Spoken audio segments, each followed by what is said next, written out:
Hello, colleagues and my students. Myself, Dr. Rajiv Gupta. I am taking a lecture series related to stereochemistry where I am giving explanations of multiple choice questions related to this topic. This is the part 12 of this lecture series. Now, the question is 76. How many discrete dimethyl cyclopropanes are there? How many discrete means a different types, a various types dimethyl cyclopropanes. Here we have to consider constitutional isomers as well as stereoisomers, but the basic carbon skeleton, that is cyclopropane ring, will remain same in all the compounds. Here the position of this dimethyl group means these methyl groups will be changed, their positions and their stereo will be changed. So first of all, I am drawing the simple structure of the cyclopropane ring. This is cyclopropane. First of all, we see a dimethyl means here two methyl groups are present. Okay, यहाँ पर दो methyl groups present हैं, उपस्थित हैं, तो हम इन दोनों methyl groups को हम एक ही कार्बन पर अटैच कर सकते हैं. साइक्लोप्रोपेन रिंग के एक सिंगल कार्बन पर हम दोनों मिथाइल ग्रुप्स को अटैच कर सकते हैं. तो ये है जैम पोजीशन, मीन्स दोनों एक ही पोजीशन पे. These are 1,1 dimethyl cyclopropane. तो एक ये हमारा इसमें आइसोमर पॉसिबल है, और इस स्ट्रक्चर का कोई भी दूसरा स्टीरियो आइसोमर पॉसिबल नहीं होगा, क्योंकि हम यहाँ पर मिथाइल ग्रुप्स को अगर इंटरचेंज करें एक ही पोजीशन पर, तो इससे कोई दूसरा नया आइसोमर पॉसिबल नहीं है, स्टीरियो आइसोमर पॉसिबल नहीं है. उसके बाद में मैं इनकी पोजीशन चेंज करता हूँ कि अभी तो ये जैम पोजीशन पे, अब मैं इनको विसिनल पोजीशन पे लगा देता हूँ. यहाँ पर ये मिथाइल ग्रुप, मिथाइल ग्रुप. अभी मैंने दोनों की दोनों मिथाइल ग्रुप्स इस रिंग सिस्टम के सिर्फ एक ही तरफ यानी सिन पोजीशन पर अटैच किए हैं. तो ये क्या है, cis dimethyl, that is 1,2 cis 1,2 dimethyl cyclopropane. Okay, तो ये आप इन दोनों के बीच में अगर आप कंपेयर करोगे तो ये दोनों के दोनों क्या है, पोजिशनल आइसोमर्स, या हम इनको कह सकते हैं कॉन्स्टिट्यूशनल आइसोमर्स या रेजियो आइसोमर्स. तो अब हम चेक करते हैं कि ये जो कंपाउंड हमने ड्रॉ किया है, जो सेकंड कॉन्स्टिट्यूशनल आइसोमर है, इसका कोई स्टीरियो आइसोमर पॉसिबल हो सकता है. तो इसके लिए स्टीरियो आइसोमर हम क्या ड्रॉ कर सकते हैं, transform. This is a cis isomer. इसी का जो ज्योमेट्रिकल आइसोमर होगा वो क्या होगा, इसी का ही ट्रांस. ओके, इसी का ही ट्रांस आइसोमर. तो हियर मिथाइल ग्रुप्स जो हैं वो अपोजिट या एंटी पोजीशन पर अटैच कर सकते हैं. तो this is the trans. Okay, तो ये इसका ज्योमेट्रिकल आइसोमर है, which is a stereo isomer of this cis form. Now अब हम दोनों स्ट्रक्चर्स में चेक करते हैं कि इनमें कोई दूसरा स्टीरियो आइसोमर पॉसिबल है, मतलब ऑप्टिकली एक्टिव आइसोमर या कोई दूसरा मीजो कंपाउंड, इस टाइप का कोई पॉसिबल हो सकता है. तो देखिए इस सिस आइसोमर के अंदर यहाँ पर ये प्लेन ऑफ सिमेट्री प्रेजेंट है, यानी कि इस कंपाउंड का अगर हम मिरर इमेज ड्रॉ करें तो वो उसका कभी भी कॉन्स्टिट्यूशनल, कभी भी ऑप्टिकल आइसोमर नहीं हो सकता, कभी भी एनिसोमर नहीं हो सकता. क्योंकि आप देखिए ये जो कंपाउंड है एक्चुअल में मीजो कंपाउंड में, जहाँ पे ये कार्बन और ये कार्बन दोनों के दोनों किरेल कार्बन है. ओके, और यहाँ पर इनके बीच में एक प्लेन ऑफ सिमेट्री है. तो सिस फॉर्म का कोई दूसरा एनिसोमर या ऑप्टिकल आइसोमर पॉसिबल नहीं होगा, क्योंकि ये इटसेल्फ अपने आप में ही एक किरेल मॉलिक्यूल है. अब हम ट्रांस आइसोमर के लिए देखते हैं कि यहाँ पर दोनों के दोनों मिथाइल ग्रुप अपोजिट साइड में है, तो यहाँ पर ये प्लेन ऑफ सिमेट्री जो है वो प्रेजेंट नहीं है. यहाँ पर प्लेन ऑफ सिमेट्री पॉसिबल नहीं है, और साथ ही साथ यहाँ पर सेंटर ऑफ सिमेट्री भी हम अप्लाई नहीं कर सकते. मीन्स ये वाला मॉलिक्यूल जो है वो किरेल मॉलिक्यूल है. Okay, it is a chiral molecule, और हमेशा किरेल मॉलिक्यूल का जो मिरर इमेज होता है वो हमेशा उसका क्या होता है, एनिसोमर. तो इसका मीन्स क्या हुआ कि इस आइसोमर का एक ऑप्टिकल आइसोमर भी होगा. तो ये दोनों की दोनों जो है ऑप्टिकली एक्टिव कंपाउंड्स हैं. अब आप देखिए, अब इसके अलावा हम डाईमिथाइल जो सब्स्टिट्यूएंट डेरिवेटिव है साइक्लोप्रोपेन का डाईमिथाइल डेरिवेटिव, उसके लिए और कोई भी पॉसिबिलिटी नहीं है। अब हम और कोई भी दूसरा टाइप का यहाँ पर मॉलिक्यूल ड्रॉ नहीं कर सकते। तो टोटल हमारे पास कितने आइसोमर आए? 1 2 3 and 4। Total 4 isomers are possible, total सभी। तो इसीलिए क्या पूछा यहाँ पे? डिस्क्रीट। डिस्क्रीट मतलब सभी प्रकार के जितने भी पॉसिबल हो सकते हैं आइसोमर डाईमिथाइल साइक्लोप्रोपेन के लिए, वो टोटल कितने होंगे? 4। Okay, so our correct option is option C. Okay, now next question, what is the molecular formula for the alkane of smallest molecular weight which possesses a stereogenic center? A stereogenic center is that center where if we interchange any two groups on that stereo center on that site then we get a new stereoisomer. ठीक है, stereogenic centre या stereo centre वह centre है या वह site है या कह सकते हैं वह एटम है जिस पर हम किन्हीं भी दो ग्रुप्स को, उससे जुड़े हुए किन्हीं भी दो ग्रुप्स को इंटरचेंज करें ऑड नंबर में, यानी एक बार उन दो ग्रुप्स को इंटरचेंज करें तो हमको एक नया स्टीरियो आइसोमर मिलता है। तो सबसे पहले हम कंसीडर करते हैं ये ब्यूटेन। तो ब्यूटेन के लिए देखिए हमको इसके सभी पॉसिबल आइसोमर्स बना लेने हैं। तो ये तो हुआ नॉर्मल ब्यूटेन, और दूसरा हम इसमें क्या ड्रॉ कर सकते हैं? दूसरा, दिस इज आइसोब्यूटेन। अब इन दोनों की दोनों स्ट्रक्चर में कोई भी स्टीरियोजेनिक सेंटर नहीं है। ओके, स्टीरियोजेनिक सेंटर यहाँ कोई भी पॉसिबल हो ही नहीं सकता। ओके, जनरली स्टीरियोजेनिक सेंटर वो सेंटर होगा या तो वो डबली बॉन्डेड कार्बन एटम हो सकता है, एल्कीन्स है तो, और नहीं तो वो किरल कार्बन हो सकता है। अगर यहाँ पर टेट्राहेड्रल कार्बन है तो किरल कार्बन हो सकता है, लेकिन आप देखिए कि यहाँ पर ये पॉसिबिलिटी नहीं है। उसके बाद हम आते हैं पेंटेन पर। पेंटेन में 5 कार्बन अगर स्ट्रेट चेन में जुड़े होंगे तो ये तो कभी भी यहाँ पर स्टीरियोजेनिक सेंटर पॉसिबल ही नहीं है। लेकिन अगर हम यहाँ पर इसका ये वाला डेरिवेटिव, ये वाला जो इसका कॉन्स्टिट्यूशनल आइसोमर ड्रॉ करें, this is isopentane. Okay, this is normal pentane, this is isopentane, और इसका थर्ड आइसोमर और पॉसिबल है constitutional isomer, that is neopentane. अब आप इन तीनों स्ट्रक्चर में भी कंपेयर करें तो यहाँ कहीं भी स्टीरियोजेनिक सेंटर पॉसिबल नहीं हो सकता। यहाँ तो बिल्कुल भी नहीं है इसमें। तो अगर आप इस कार्बन को देखोगे तो यहाँ पर दोनों कार्बन यानी दोनों मिथाइल ग्रुप सेम अटैच हैं।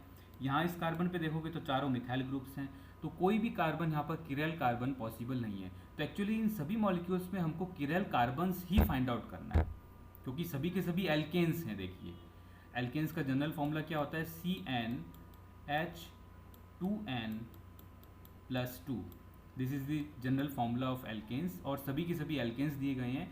तो एल्केन में अगर हमको स्टीरियोजेनिक सेंटर देखना है इन हाइड्रोकार्बन्स में तो हमको कोई किरल सेंटर ढूंढना पड़ेगा। तो हम थर्ड ऑप्शन देखते हैं, option C, this is hexane.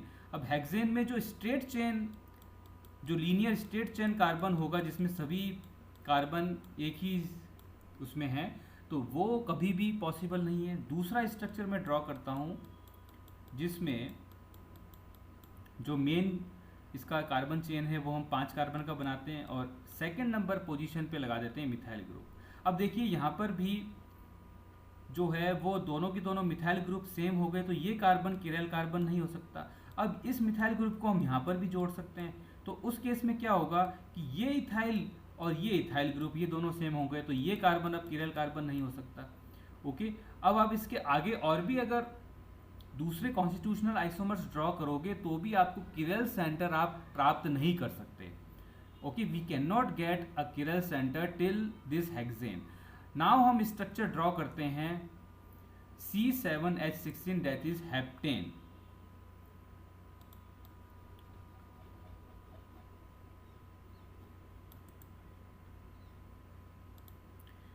Heptane के लिए टोटल 7 कार्बन है, तो स्ट्रेट चेन जिसमें सभी की सभी कार्बन्स जो हैं वो प्रिंसिपल कार्बन चेन बना रहे हैं वो तो कभी पॉसिबल नहीं होगा। अब मैं उसका दूसरा कॉन्स्टिट्यूशनल आइसोमर ड्रॉ करता हूं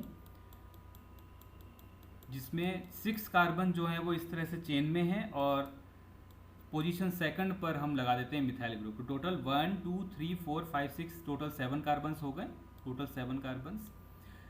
तो इसमें भी इस कार्बन को हम कंसीडर करें तो दोनों के दोनों मिथाइल ग्रुप अटैच हैं इसके साथ में, तो ये कार्बन किरल कार्बन नहीं हो सकता। ओके, अब मैं एक दूसरी स्थिति बनाता हूं जिसमें ये जो मिथाइल ग्रुप है इसको पोजीशन 2 से हटाकर पोजीशन 3rd पे रख देता हूं। ठीक है, this is the methyl group. अब आप देखिए ये कार्बन से अटैच जो सभी ग्रुप्स हैं, चारों के चारों ग्रुप्स, वो डिफरेंट हैं।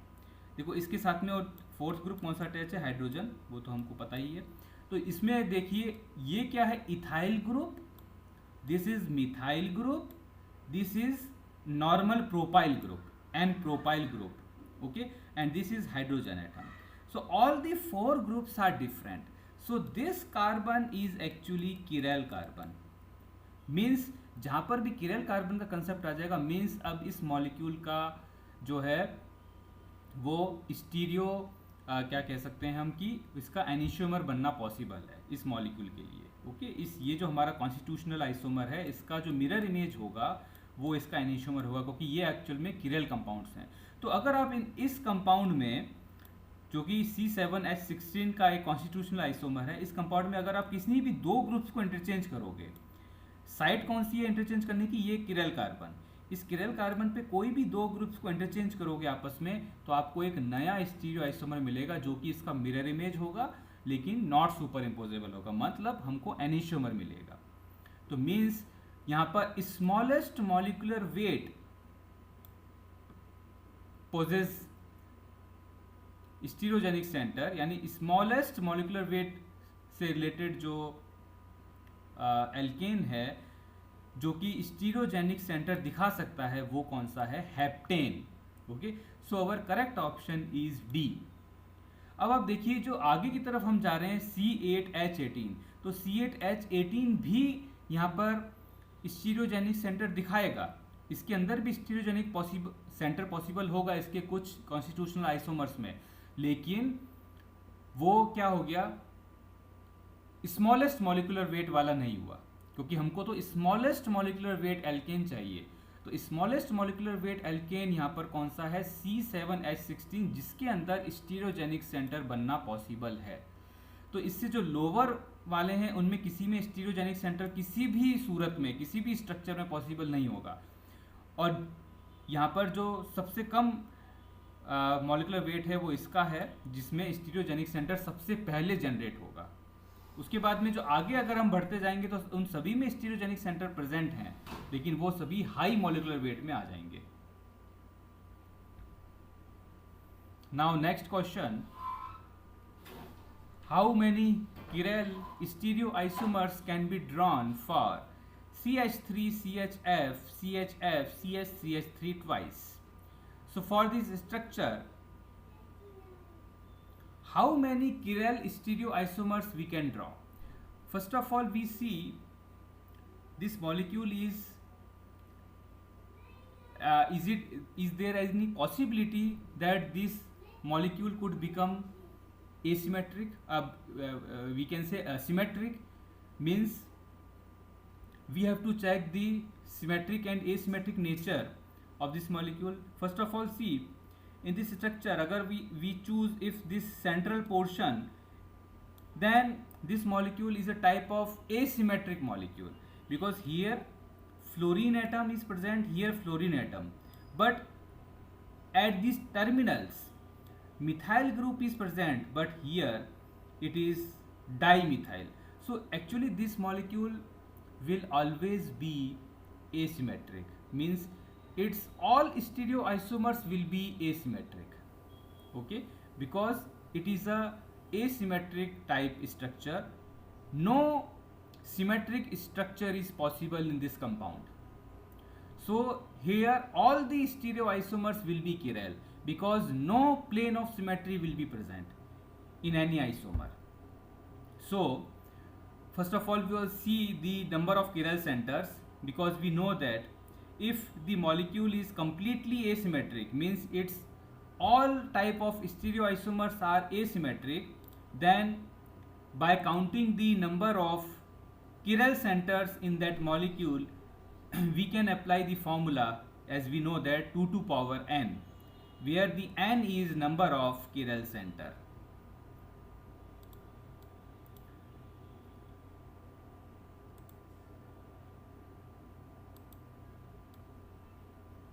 So first of all, we have to find out the number of chiral centers in this molecule. See, this carbon atom is chiral carbon because all the 4 different groups are attached to this carbon are different. Again, this carbon atom is also a chiral carbon. So here total 2 chiral carbons are present in this molecule.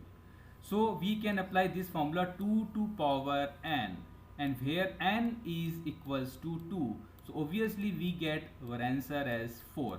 So the correct option is option D.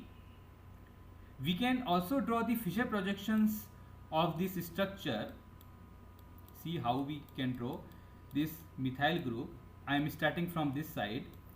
Methyl group, here fluorine, and fluorine I am putting at the same side. Now at the bottom side CH3 twice, means here 2 methyl groups are present. So obviously there is no case where we can apply a plane of symmetry. So this plane of symmetry we cannot apply here because these terminal groups are different. So obviously its mirror image will be its anisomers. Now the second structure, what we can draw, we can put these fluorine atoms at this opposite side. Now again this will not have this plane of symmetry, so it is a chiral molecule and its mirror image will be its anisomer. So total 4 isomers, 1, 2, 3 and 4, total 4 stereoisomers are possible, and all the 4 isomers are chiral. All the 4 isomers are chiral. Okay. Now next question, how many different compounds are there which correspond to the general name 3,1-methyl-butyl cyclobutanol? For this IUPAC name, first we have to draw its structural formula. Here a substituent is present. Actually 2 substituents are present on this cyclobutane ring, that is hydroxyl group, one hydroxyl group and one 1-methyl-butyl group.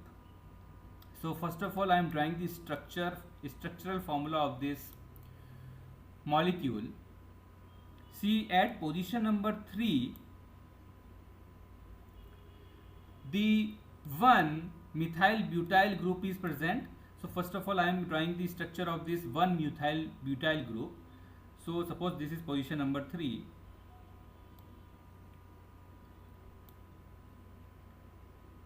And position number 1, this is methyl. So it is the radical, that is 1-methyl-butyl. Okay, 1, 2, 3 and 4.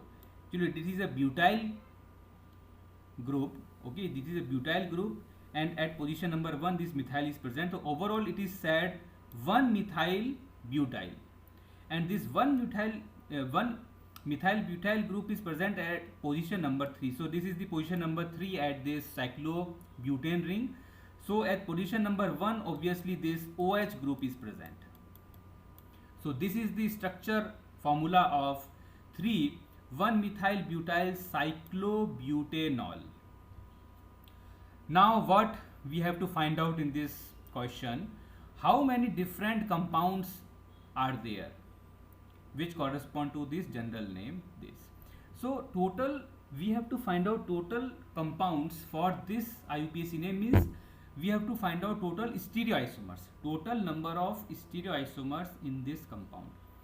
So to find out the total number of stereoisomers, we can apply that same concept by finding the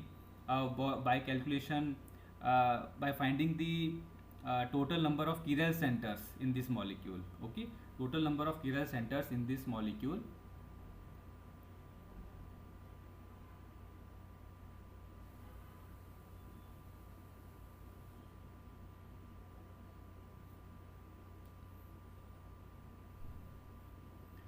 So first of all, in this cyclic structure,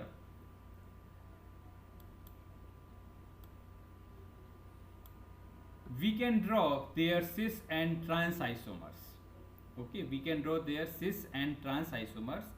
So suppose this is position number 1, 2, 3 and 4. At position number 1, suppose I am putting this OH group at downside on this cyclobutane ring, and this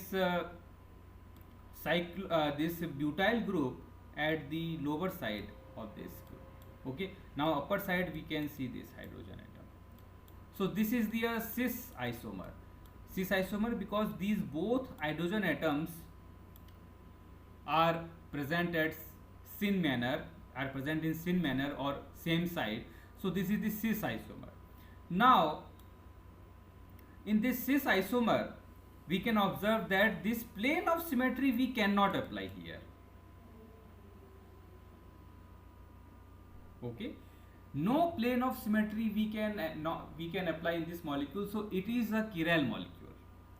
It is an chiral molecule.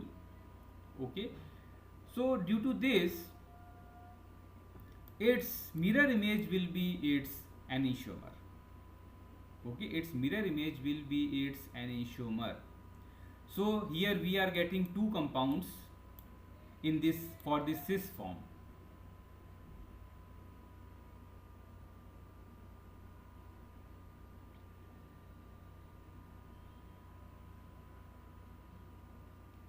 Now we are drawing the second structure where we can put these both hydrogen atoms at anti position.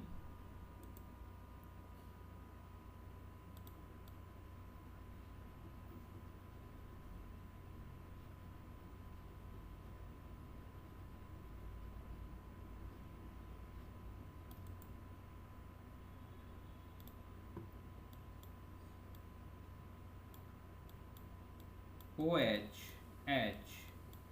Now this H at downside and here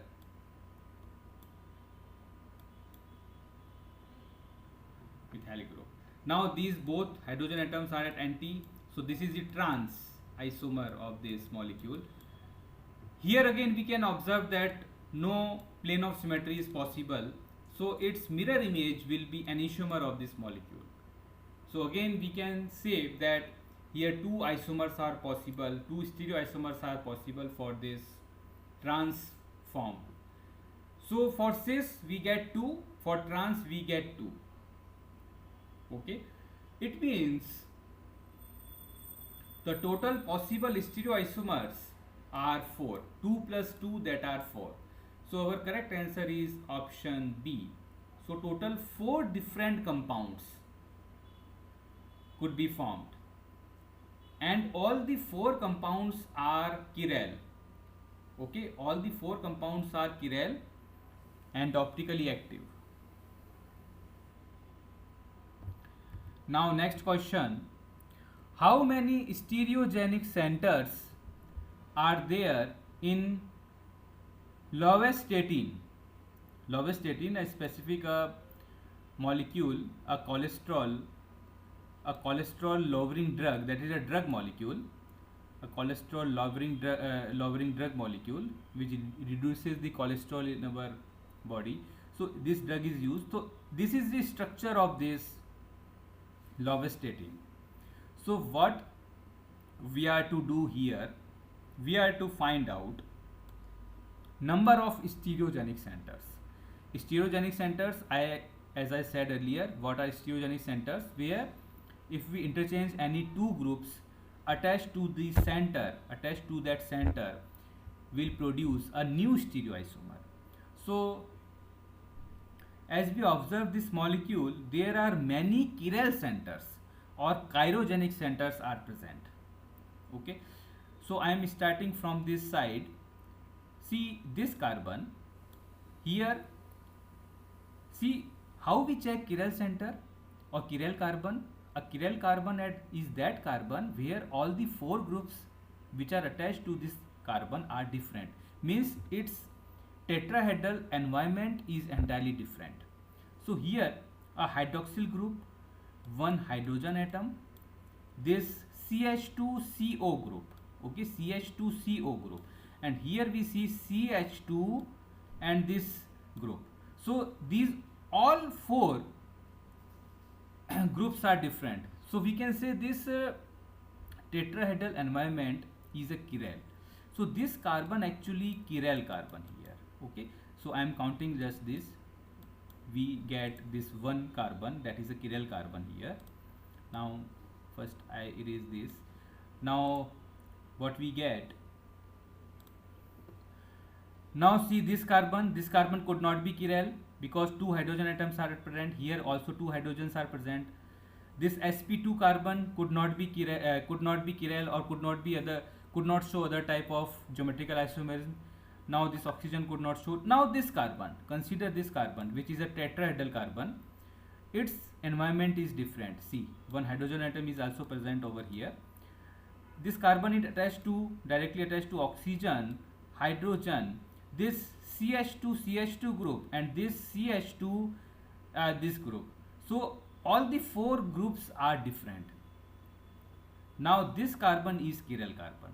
Now here we count 1. Okay, now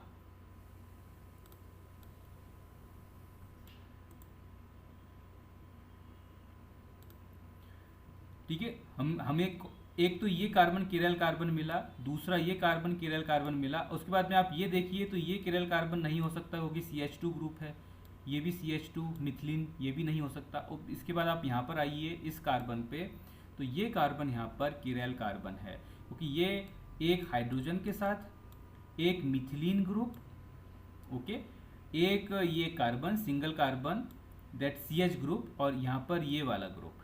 तो means आप इसको बहुत easily observe कर सकते हो कि जो इस कार्बन से जो जुड़े हुए अटैच ग्रुप हैं वो एकदम से डिफरेंट हैं। अब आप इसमें हमको वही कंसेप्ट अप्लाई करना है जो हमने देखा था मूव टुवार्ड्स नेक्स्ट एटम, कि अगर कार्बन से जुड़े हुए जो चारों एटम्स हैं वो अगर उनमें से 2 या 3 एटम सेम है तो हम फिर आगे की एटम्स की तरफ मूव करेंगे। अगर वो हमको डिफरेंट मिलते हैं तो इट मीन्स वो कार्बन जो है वो किरल कार्बन होगा। तो यहाँ पर फिर से ये कार्बन जो है वो किरल कार्बन आ गया। तो इस तरह से 1 2 3 3 कार्बन हमने अब तक देख लिए जो कि किरल कार्बन्स हैं। उसके बाद में फिर हम आगे की तरफ बढ़ते हैं। अब मैं डायरेक्टली इनको यहाँ पे पॉइंट कर देता हूँ। देखिए ये कार्बन किरल कार्बन है, उसके बाद ये वाला carbon chiral carbon, this carbon is chiral carbon. Now इसको देखिए, यहाँ पर methyl group, hydrogen, this doubly bonded carbon and this carbon. So ये कार्बन भी किरल कार्बन है और ये मिथाइल कार्बन कभी किरल कार्बन नहीं हो सकता। sp2 से अटैच जो दोनों कार्बन्स हैं वो यहाँ पर कोई भी ज्योमेट्रिकल आइसोमेरिज्म नहीं दिखा सकते क्योंकि जनरली इस 6 मेंबर्ड साइक्लिक चेन में जो डबल बॉन्ड है वो ओनली जनरली सिस आइसोमर ही दिखा सकता है। यहाँ पर इसका ट्रांस आइसोमर बनना पॉसिबल नहीं होता। लगभग हम ऐसा बोलते हैं कि 7 मेंबर्ड रिंग तक, ऑलमोस्ट 7 मेंबर्ड साइक्लिक रिंग तक जो है वो जो डबल बॉन्ड है वो ट्रांस बनना पॉसिबल नहीं होता, उसकी सिस फॉर्म ही स्टेबल होती है। तो ये दोनों कार्बन ज्योमेट्रिकल आइसोमेरिज्म नहीं दिखा सकते। ओके, उसके बाद में इस कार्बन पे आइए तो ये कार्बन भी यहाँ पर किरल कार्बन है क्योंकि देखिए इस कार्बन से एक हाइड्रोजन जुड़ा है, फिर उसके बाद कार्बन और ये ग्रुप और ये ग्रुप। तो आप एंटायरली पूरा देख सकते हो ये कार्बन जो है वो पूरी तरह से अलग अलग 4 ग्रुप से अटैच है, तो ये भी किरल है यहाँ पर। ओके, तो 1 2 3 4 5 टोटल 5 किरल कार्बन हमको मिल गए। उसके बाद में ये sp2 कार्बन, तो ये ज्योमेट्रिकल आइसोमेरिज्म नहीं दिखा सकता क्योंकि हमको पता है कि डबली बॉन्डेड जो कार्बन होते हैं वो वहाँ पर ज्योमेट्रिक यानी हम कह सकते हैं एल्कीन्स जो होते हैं वो ज्योमेट्रिकल आइसोमेरिज्म यानी सिस ट्रांस या सिन एंटी आइसोमेरिज्म दिखाते हैं, लेकिन यहाँ पर ये दिखा नहीं सकता क्योंकि ये 6 मेंबर्ड साइक्लिक सिस्टम है, ये भी पॉसिबल नहीं है। उसके बाद इस कार्बन पे आइए, ये कार्बन भी यहाँ पर क्या है किरल कार्बन क्योंकि इसके चारों ग्रुप अटैच ग्रुप डिफरेंट हैं।